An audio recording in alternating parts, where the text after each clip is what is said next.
সবাই চায় তার রিজিক বেড়ে যাক, সহজে ধনী হয়ে যাক, জীবনে প্রাচুর্য আসুক। কিছু মানুষ তো অর্থনৈতিক দুশ্চিন্তায় এমন অস্থির হয়ে আছে যে তারা ভুলেই গেছে মানব ও জিন জাতি সহ সব সৃষ্টির জীবিকার দায়িত্ব মহান আল্লাহ নিজেই নিয়েছেন। মহান আল্লাহ তাআলা বলেন, আর আমি তো বলেছি তোমরা তোমাদের প্রভুর কাছে ক্ষমা প্রার্থনা করো, নিশ্চয় তিনি অত্যন্ত ক্ষমাশীল। তিনি তোমাদের জন্য প্রচুর বৃষ্টিপাত করবেন এবং তিনি তোমাদেরকে ধন সম্পদ ও সন্তান সন্ততি দ্বারা সমৃদ্ধ করবেন। নবী করিম সাল্লাল্লাহু আলাইহি ওয়াসাল্লাম বলেছেন, যে ব্যক্তি অধিক পরিমাণে আস্তাগফিরুল্লাহ পাঠ করবে, আল্লাহ তাকে তার সব দুশ্চিন্তা থেকে মুক্ত করবেন, সব সংকট থেকে মুক্তি দেবেন এবং তাকে এমনভাবে অর্থ দান করবেন যা কোনো মানুষ ধারণাও করতে পারবে না।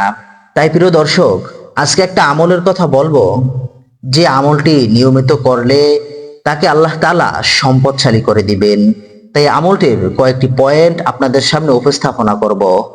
এক, যে ব্যক্তি প্রত্যেক ফজরের নামাজের পর অধিক পরিমাণে পাঠ করবে, আল্লাহ তাআলা তাকে সম্পদশালী করে দিবেন। সুবহানাল্লাহ। যে ব্যক্তি ইজ্জত সম্মানের জন্য পাঠ করবে, মানুষের নিকট সে প্রিয় হবে। দুই, আল্লাহ তাআলার এই নামটি 90 বার পাঠ করলে ধনী হওয়া যায়। তিন, দৈনিক 620 বার এই আমলটি করলে আর্থিক অভাব দূর হয়। চার, প্রত্যেক সূর্য অস্তের সময় 330 বার পাঠ করলে আল্লাহ পাক প্রকাশ্য ও অপ্রকাশ্য গুনাহ এবং মনের মলিনতা দূর করে দেন। পাঁচ, কোনো ব্যক্তি মামলা মোকদ্দমা কিংবা শত্রুতার কারণে পেরেশানিতে লিপ্ত হয়ে পড়ে, তার জন্য 21,000 বার এই আমলটি খতম করানো উচিত। এই আমলটি 3 দিন করবে। প্রিয় দর্শক, খতমের নিয়মটি হলো 3 জন লোক অজুসহ কিবলামুখী হয়ে বসবে এবং এই আমলটি 7,000 বার প্রত্যেককে পাঠ করবে। আগে পরে নিম্নে দরুদ শরীফ পাঠ করবে। প্রিয় দর্শক, দরুদ শরীফটি হলো, আল্লাহুম্মা সাল্লি আলা মুহাম্মাদি ওয়া আলা আলি মুহাম্মাদ কামা সাল্লাইতা আলা ইব্রাহিমা ওয়া আলা আলি ইব্রাহিম ইন্নাকা হামিদুম মাজিদ।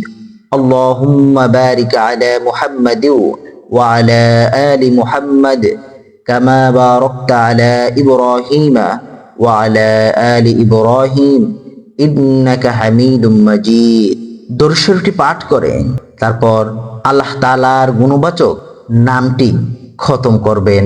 প্রিয় দর্শক, আমি আল্লাহ তাআলার সেই গুণবাচক নামটি স্ক্রিনে দিয়ে রাখবো। 6 নম্বর হলো, প্রত্যেক দ্বিপ্রহরে 120 বার আল্লাহ তাআলার এই নামটি পাঠ করলে মনের মলিনতা, সকল প্রকার দুর্বলতা এবং অভাব অনটন দূর হয়। প্রিয় দর্শক, আল্লাহ তাআলার সে গুণবাচক ফজিলতপূর্ণ নামটি হলো আল মালিকু। আল্লাহ তাআলার এই গুণবাচক নামটির আমল যদি রীতিমতো আমরা করতে পারি, তাহলে আমরা এই নামের ফজিলত অর্জন করতে পারবো ইনশাআল্লাহ। আল্লাহ সুবহানাহু ওয়া তাআলা আমাদের সবাইকে তার নামের উপর আমল করার তৌফিক দান করুক। আমাদের বিশ্বাস রাখতে হবে যে আমাদের রিজিকের ব্যবস্থা মহান আল্লাহই করবেন। তাই রিজিক অন্বেষণের সঙ্গে সঙ্গে মহান আল্লাহর কাছে প্রার্থনা করে যেতে হবে, তিনি যেন আমাদের সবাইকে উত্তম রিজিক দান করেন। আমিন। প্রিয় দর্শক, ভিডিওটি ভালো লাগলে একটি লাইক, একটি কমেন্ট করতে ভুলবেন না। আর পরবর্তী ইসলামিক ভিডিও পেতে চাইলে এক্ষুনি আমাদের চ্যানেলটি সাবস্ক্রাইব করে রাখুন। আসসালামু আলাইকুম ওয়া রাহমাতুল্লাহ।